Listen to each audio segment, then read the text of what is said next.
Thank you all for joining me and us this morning. Like I said, the party might have been great, but we're going to talk about racing and technology. So this is a lot better than most parties. I'm going to talk a little bit about my startup and what we've done, and then hopefully you all will be patient in that. Towards the end, is we'll talk a little bit more about the technical stuff in terms of how we're pulling it off. But the main point behind what I want to cover today is the fact that we're doing all this stuff, and the only reason that we're able to do this stuff is because of Azure and the ability to build things so quickly and easily. After we cover the stuff, I'll reiterate this, but another main point is that if my co-founder and I and our small team and I would have tried to have pulled this off 5-8 years ago, it would have been damn near impossible for us to have done this, just because of the infrastructure that we would have had to have laid and built. So that's kind of the main point behind all this stuff and kind of what Microsoft wanted to talk about. So I'll just dive into it. Oh, it's not working. The clicker's not working. So I want to talk a little about our team again to reiterate is, so my name is Game Aguilar. I'm the co-founder and CEO of 9104 Studios. It's a very, very small startup. I used to work at Microsoft and my co-founder as well, and we started to dive into this and try to do something around technology and motorsports, of which my co-founder and I are super passionate about. So my co-founder and I started this thing, and then over time we started adding some engineering resources. So the top row of people here are engineers, and then we have a number of advisors in motorsports and just in general that have been helping us go. In terms of our actual engineering effort for more of the discussion today, our team is small, but that part of our team is actually even smaller because I'm not an engineer, right? Like I'm the non-technical co-founder of our business, and I'm technical enough to be dangerous and break stuff, but I'm not the actual one that's architecting or developing this stuff. Our actual engineers are these 4 people, and for the majority of our time, as we've been working on stuff, they weren't full-time on this. So what I'm going to show you guys, everything that we've built was basically built around by these 4 individuals. And when we think about how much resources we actually have in terms of full-time dedicated resources, it's really basically the equivalent of about a person and a half. So it's really, at least for us, it's incredible in terms of what we've been able to build. And again, I mentioned that at the very beginning, is that if it wasn't for Azure and services like Azure and the platform that we've been able to build, it would have been damn near impossible for basically 1.5 people to build what we've built. So let me get into what it is that we're about. So we're going to talk a lot about racing, but the actual underlying thing, the actual underlying technology that we're after, we're trying to address what we believe is a big intersection between 2 macro level kind of variables that are happening in the market. One of them is this massive explosion of data that is happening because of the actual hardware that's being developed and what's happening in terms of just the trends in society. So with athletes and individuals in general wanting to get more and more data about who they are and their performance, et cetera, we see that happening. And at the same time, we're seeing changes in technology and in usage behavior around video. So we see more and more video being created, high quality video being created, and in most cases, not just created for the sake of being created, but to actually be shared. So we believe that there's this massive intersection of there's a bunch of data being created that people care about, there's a bunch of video that's associated with that, and we're trying to take advantage of the fact that there's an opportunity to automatically combine and share that data together. So that's where our core technology is focused on. We believe that it's going to be a significant thing in the future. It's starting to show some fruits now. So our goal is basically to unleash the power of that data and the video together. We believe that, and for a lot of you all that might be engineers out here in the audience, we've seen that when people start looking at data for motorsports, but just in analytics in general, a lot of times people who don't have that technical of a background or data sciences background, they really, really struggle with understanding what squiggly lines and bar charts look like. So we believe that having that video that goes along with it will be able to help data be that much more digestible and actionable. And then we also believe that from the other end of it is that we believe that video can be that much more engaging when you have the data that goes along with it. So at the very, very core of what we've done is we've built this thing. And our thing, what it does is it takes data from any set of sensors, anything, wearables, so smartwatches, external GPS sensors, accelerometers, heart rate monitors, et cetera. It takes that data. It takes the video from any camera source. So, and I'll show you guys in a second, here we built it off of SmartForce. So basically, we're able to take video from any camera source, and then we automatically synchronize that data in video real time. So our goal has been, again, is to take that stuff real time, synchronize it, and then do things like stream the data and the video real time so that you can have, people can be watching it for both from a fan standpoint or from a coach standpoint. There's a lot of scenarios that could be lit up. So we have that. Or you can also instantly watch that data and video right after that person is done doing that activity. So now we're going to dive into racing here, but I wanted to cover that because this is basically the core of our IP and what we've built. So the very first product that we've built is called Track Attack, and it's made for racing. And in the most simplest terms, it's basically from a user standpoint, it's a GPS-based lap timer, where people take their smartphone and they're able to go onto a racetrack or really anywhere, any road in the world, and start driving, and they're able to get lap times and record video with it, really basic stuff. So for motorsports, and then we have it out on iOS, Android, and Windows. So I'm going to show you guys a demo of how this works, and the demo video that I'm going to show you guys is based off of testing with Alex Job Racing, or Team Seattle, which is one of the professional racing teams here in IMSA. They race in the GTD category. So we were out with them back in April, I think, was one of the last times we were out doing a full day of testing, where they were testing and we were along for the ride. That's the picture that I took, which I'm not a great photographer, so I was like, hey, this is a good picture of what the car looks like. It is a badass car. So it's a Porsche factory GT3R race car. So I'm going to show you guys a video here of that car in action and our solution in action. So what you see here is a still of the output that is created from our application. What we have going on is a few things. The very first thing is there on the bottom right is you have a phone that's basically serving as like the central control unit that's taking in the data and the video from all different sources. We have on the dash this $60 external GPS that's sampling at 10 times a second. And that's the same sampling rate that basically almost all high-end motorsports solutions use. So we're getting accelerometer, speed, and GPS data there. And then in the rearview mirror, it's really hard to see, but basically we have a GoPro camera that's recording the video and having that be the video source. So I'm going to play a quick snippet of the output, but basically, again, this is Team Seattle out doing testing at Sebring International Raceway in Florida, and this is a badass car.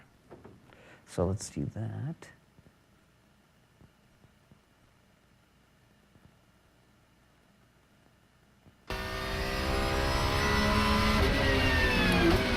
So as this is playing, this is a little bit of a unique situation for most of our users in that this team doesn't necessarily need our app to be able to have lap times. So we have it mounted more on the right there. But basically, the experience for most of our users is that they end up mounting the phone somewhere where there's a view in sight.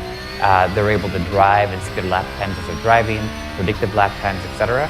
And then once they're done, they're able to immediately look at their lap times and start doing some basic analysis of their performance, and literally view their sessions just like this. So this video, the way that it was generated was that after the session was done, the driver came off, we transferred the video from the GoPro automatically, and then literally selected a lap and started playing the video, and that's the video that was created there. we were able to view it there, and then we were able to export that video and create this video. So that literally there was almost nothing that needed to be done by the user. So.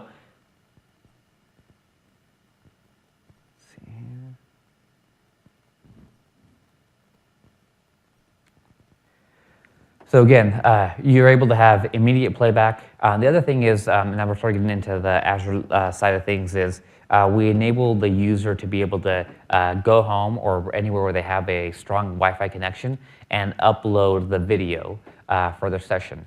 So as the driver is driving, if they've enabled the feature, their telemetry data is being streamed to the cloud and being showed and or at minimum being stored on their account.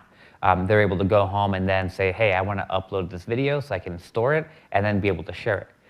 They upload the video straight from their phone via Wi-Fi, and then we have some worker solutions on Azure that then take the video and using the telemetry data from that session, split it up into the individual laps, and then anywhere from 20 minutes to a few hours, depending on the size of the video itself, it becomes available online so that the user can immediately view the video with the data overlay, lap by lap, and then and share it that way. So basically, there's no video editing required, basically nothing. All they need to do is drive, upload, and then that stuff becomes available.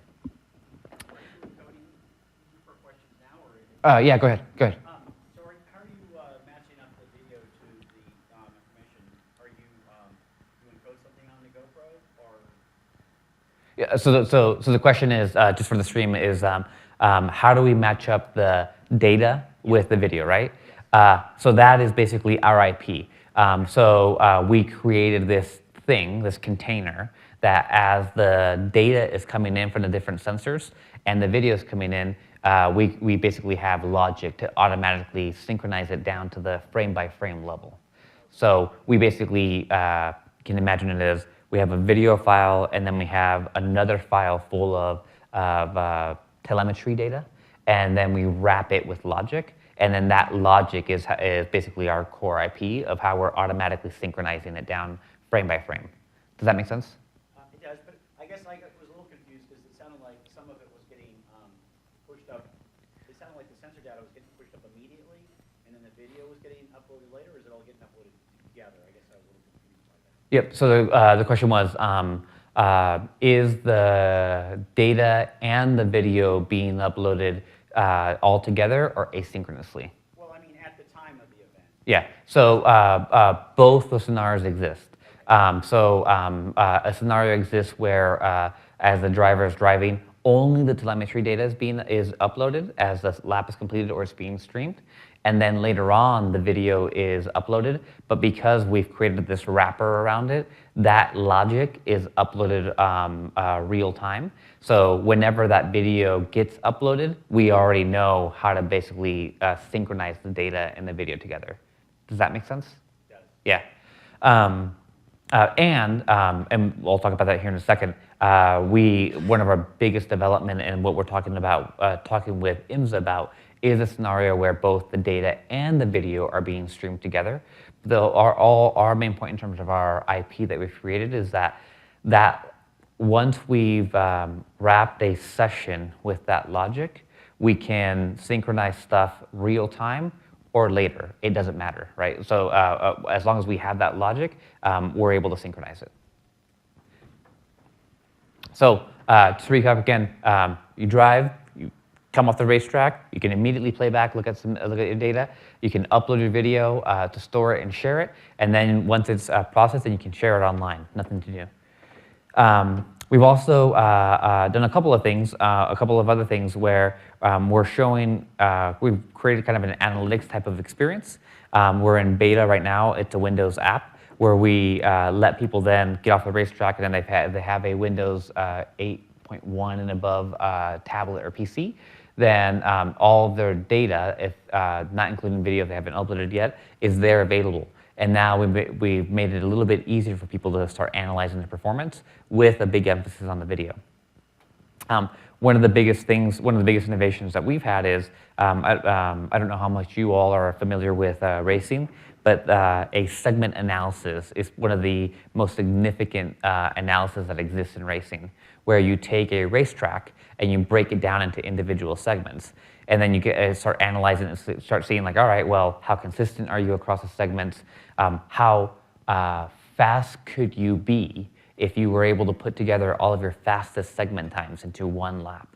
And so that's the ultimate fastest lap that a lot of drivers and teams are chasing. And up until what we've created, it's been well, it's a theoretical fastest lap. So it's theoretical, but it's been really hard for people to imagine what that actually looks like. But because we've created this object that combines the data and the video automatically, we're able to basically take the video associated with all of those fastest segment times, stitch them together, and basically create this video that actually this is exactly what your theoretical fastest lap time would look like. And what we're seeing is that drivers are basically taking that, going into their race cars, putting it in front of themselves on the steering wheel, and basically visualizing it and driving that over and over and over again as a way to be able to try to program that kind of performance into their bodies. So that's been one of the biggest things that we've done. Again, really focusing on combining the data and the video. Are you aggregating that so you can say this section, other drivers go faster or slower than you, or are you kind of like ranking the different segments with different drivers? Yes, we are, and that's part of what we'll get to here in a second. No worries. But that's part of my buildup as to like, and I'll talk about it in a second. Of you can look at this and say like, all right, this is a cool application, but what's cool, what we think is cool about it, and the reason that Microsoft has asked us to talk about this is that it's not just an application. We've built it from the very beginning with the cloud in mind. We've built it with the cloud built into it, and therefore all that data always gets aggregated, and so that way we can light up scenarios exactly like what you're talking about. So before I get into that though, this technology works for basically racing, but it really works for anything. It works for anything that moves, and there's compelling video that goes along with it. So I'm going to play a quick video here, and this is 4 or 5 different concepts that we've created for a variety of different sports. So again, our first product is around racing, but it really can work for anything that moves. So let's see if this will work. That, of course, it will not work. So let's pull up the raw video. Why would it work?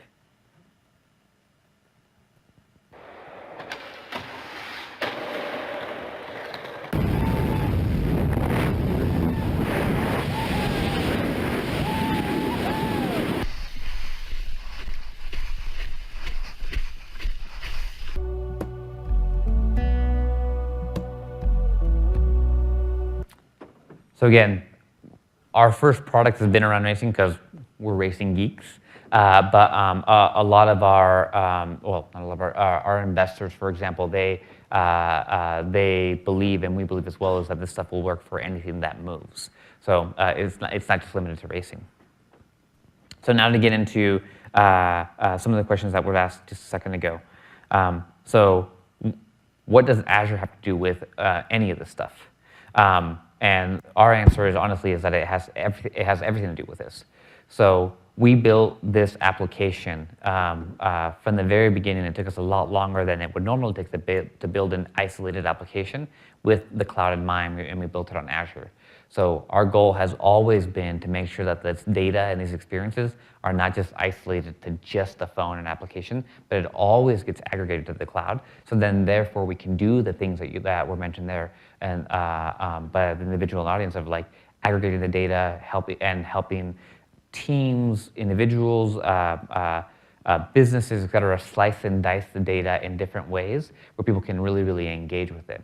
So all the stuff is being uploaded, all the stuff is being stored in the cloud so that we can create those types of experiences. Specifically, the services that we're using on Azure are the blob storage to be able to store almost all of the data. We're using SQL Azure to be able to manage and analyze some of the data. we're using media services so that when the video is uploaded, to be able to manage and encode and re-encode the video. We're using the CDN network to be able to basically build a YouTube so that once that video is uploaded, it gets encoded, et cetera, then it's basically available and streamable worldwide to any number of users. And then we're not just using only Azure stuff and only Microsoft Stack stuff. So we're also using Firebase for an experience that I'll show a video here in a second. And we're using a solution by Wowza. I don't know if any of you all are familiar with Wowza. Wowza is a high definition video streaming solution that there's probably a pretty good chance that IMSA uses their solution for streaming, both recording on a device to upload and stream online, and then streaming from the cloud into individual devices. So if any of you all had ever streamed anything from ESPN, for example, yes, no? No. So ESPN uses Wowza as their streaming and encoding solution for all of their broadcasts. So my main point behind this is that, yes, we use a lot of Azure stuff, and we're pushing it quite a bit to the limits with the type of data that we're pushing and the size of the videos that we're talking about. We're talking about people uploading 10, 15, 20 gigabytes of videos per a racing session. But then we're plugging it in pretty damn easily with a bunch of other third-party solutions as well. From an architecture standpoint, what ends up happening is as the user is recording the session and creating data, that data gets uploaded up to SQL Azure, and or the records of it get uploaded up to SQL Azure, where we use it to manage that data. We have a number of different worker solutions that we've deployed on Azure. One example being that video encoding, where we take the logic, the data logic of the lap times, and then we slice the videos into individual lap videos. Then we use Wowza to be able to stream the video if we're streaming. We use the blob storage to store all of the video and the data files themselves. Media services for the video distribution, and that kind of ends the workflow for a non-streaming solution. When we're talking about streaming, then basically it's very similar. The only difference is that we're using Firebase to do the real-time streaming and communication from the devices recording up to Firebase, then to our server, and then back down to any receiving devices of people who are watching it. And that's kind of this part right here, where we have all that stuff. Our goal is, again, is to be able to get it up to the cloud, be able to aggregate it either real time or afterwards, and then be able to have views into it for fans, coaches, etc. So that's from a technical standpoint, what we're doing. And from an actual racing standpoint, like, why is this significant? We were talking right before the session about professional racing and what's going on there. And again, we partner a lot with IMSA here in North America. And if any of you all have ever attended a professional level race, what you would normally see is a lot of really awesome cars on track, but then a bunch of engineers in the pit box. And they're sitting back there with huddled behind a bunch of screens looking at live telemetry. Well, that telemetry of how the car is doing, where the car is on track, how the car is performing, the driver's performing relative to other drivers in a race, the solutions that are behind those experiences are super, super expensive, that require a ton of dedicated hardware and a bunch of engineers just to get up and running. Not only that, but most of the time, at least even in IMSA, the racing teams only get that type of real-time telemetry with video only on race weekends, because a lot of the infrastructure that's provided to enable those experiences is provided by IMSA themselves. So when they're out doing testing on their own, they don't have a lot of those things. So what I'm going to show you guys next is a prototype of what we've been building out with IMSA and with a couple of the racing teams. And I'm going to show you a demo of what we were live streaming back in April when we were out there with Team Seattle. And so as that car was driving on the track, we had, the two gigantic 18-wheelers and the full race engineering team, et cetera. And they were basically sitting there on their hands because they didn't have real-time telemetry until we showed up and basically equipped the car with a smartphone and a camera and a GPS sensor. Then we started to be able to get a real-time telemetry, and I'll show you guys what that looks like now. So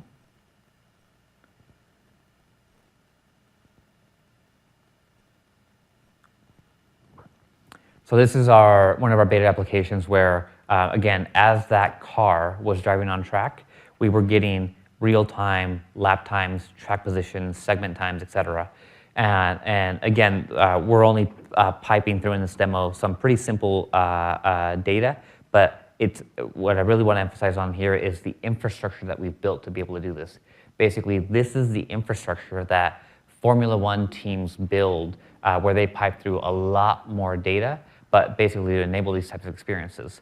So we were able to build this, not easy, but relatively easy compared to what it costs for those types of solutions with, again, really hardcore dedicated hardware and a lot of infrastructure to make it happen. And just to be able to explain what's going on here, we have lap times as the session was going on. We had already created segments for the individual, for that track. And then we have a speed trace that's showing here. And these graphs are a little bit offset because we were working on we had a minor bug on the order in which the data was being received. But that's really what I emphasize here is that we were able to get live streaming going on when a fully functioning professional racing team did not have it on its own.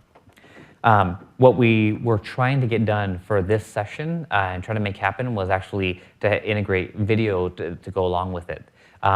We got about 90% of the way there, and our limitation right now is just the GoPro cameras themselves. GoPro has not published or made readily available APIs to be able to stream high quality video from it. So what we actually wanted to do in this session was not just have a video playing of our live telemetry, but the live telemetry of hopefully Team Seattle out on the racetrack driving, and we'd be able to watch their live telemetry come in and their video, but we weren't able to do it, so I apologize for that. Have you solved that dilemma yet? We have not yet.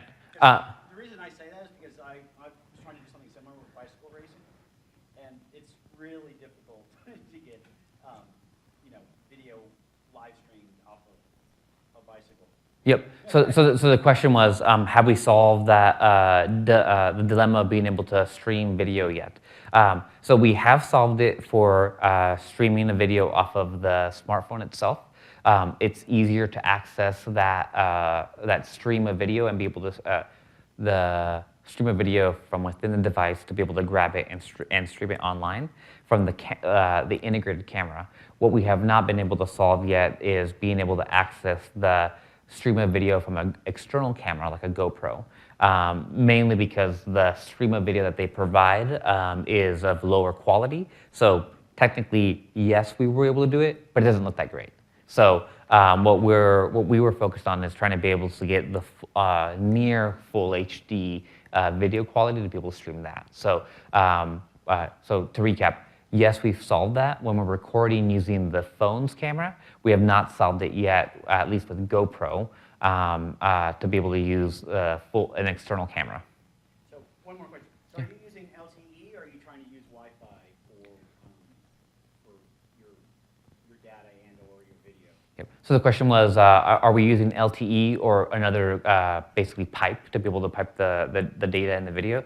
We're using LTE. So we're using we're using whatever is on this phone for streaming non-video data. So this video demo is an example.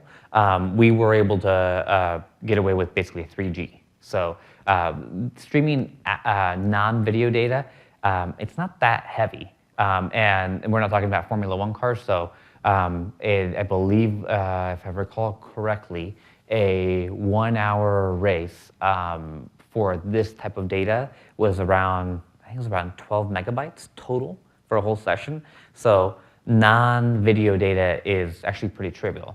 Video data is pretty significant, but we've been able to stream it from the phone with just 4G. So with LTE, we're actually in pretty good shape.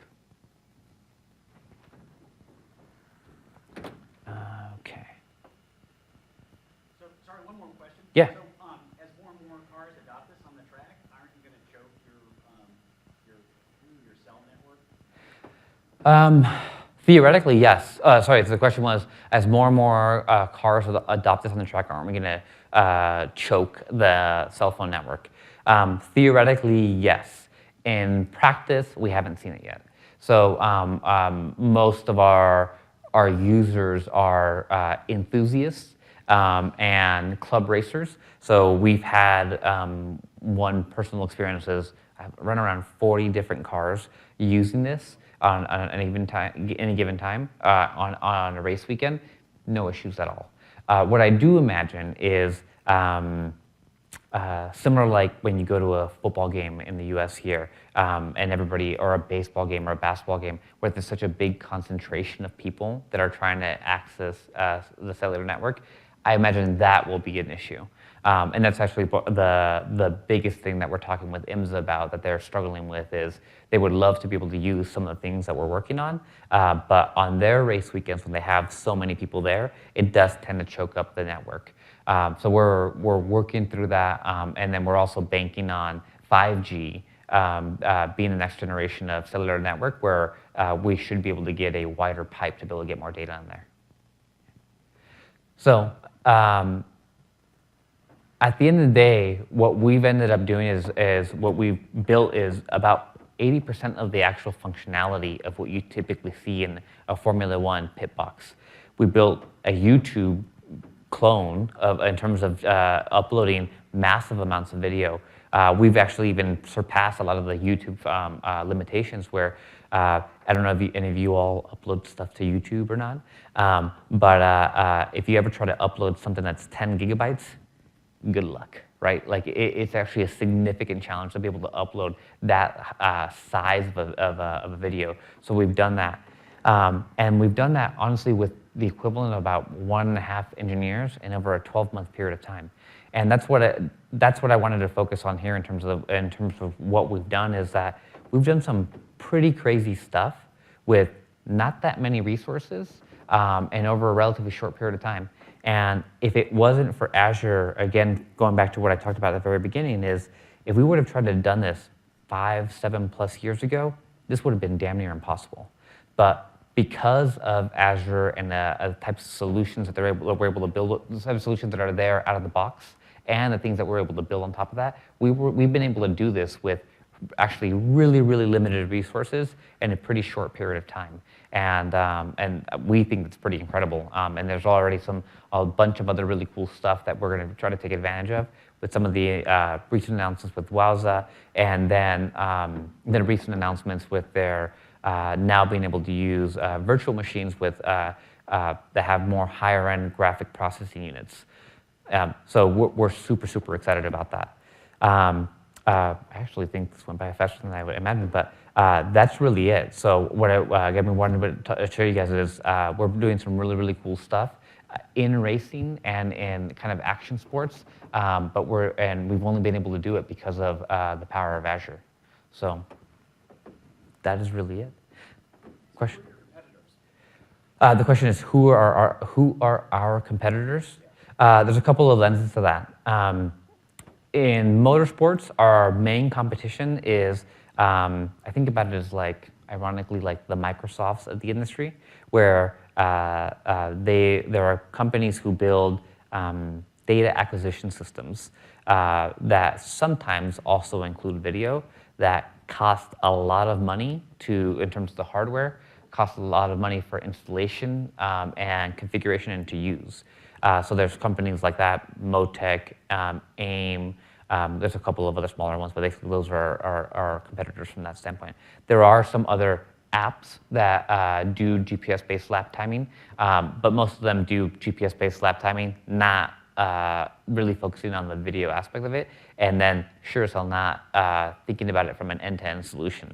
Most of the things out there are basically solutions on a phone that you can go and use on a track, and that's basically it. The other side of our competition that we believe are our competitors, it honestly is companies like GoPro, where we're trying to leverage the fact that most people have those cameras and they have a smartphone. But yeah, if GoPro were to ever decide to integrate our type of functionality into their solutions, that would suck for us, or would be very difficult. But does that answer your question? But so it sounds like the phone app was just kind of a thing you did to kind of get interest. That's not really your core business, though, is it? Well, I guess it is kind of. It sort of is, but like that's sort of a niche. I mean, really, where you're hoping to grow is in the motorsport industry, right? I mean, like with professional teams, right? So the question was, just for the stream, is the phone app itself our core and where we're really investing in?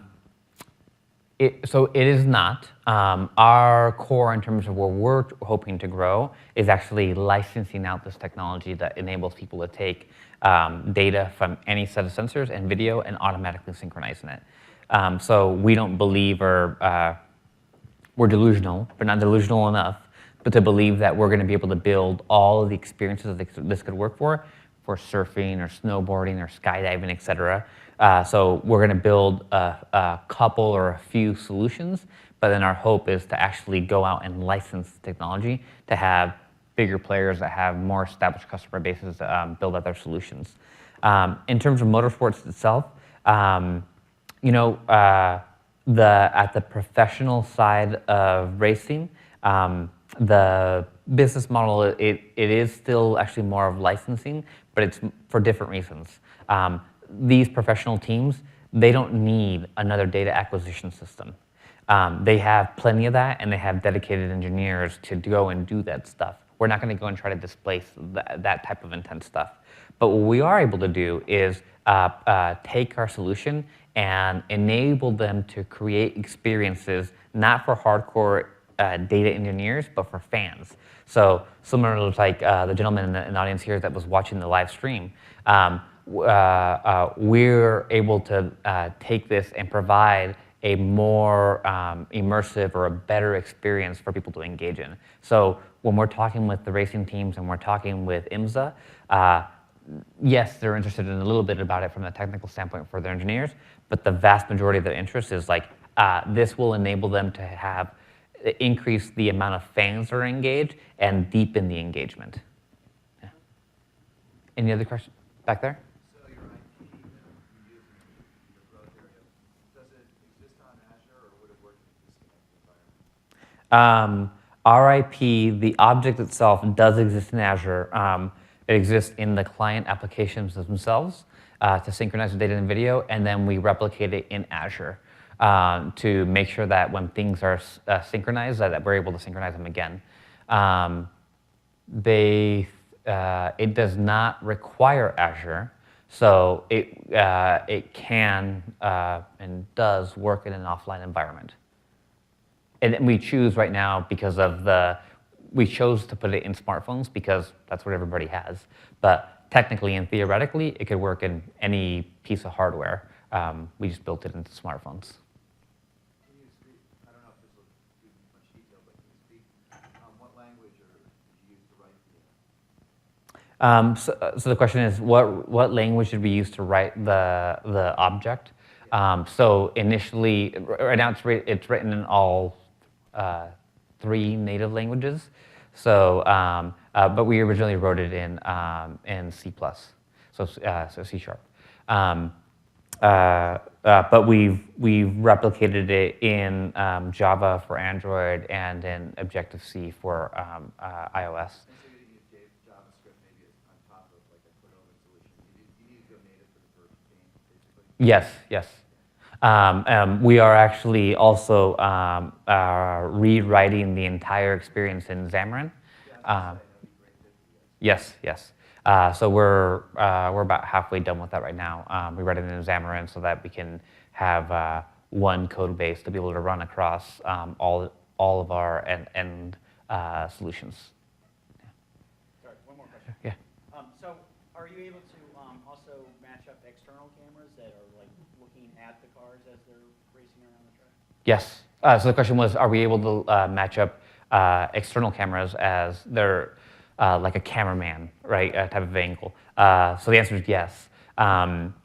Basically, the object doesn't care about where the camera is, as long as it's tied to a session, it'll synchronize it.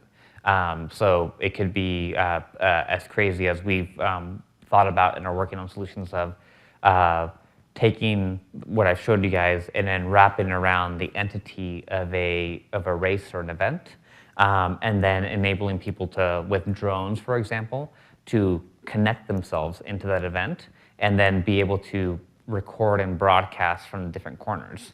So now you have streaming and tied to an event, the data and video from a car, but then you also have the video from all the external sources.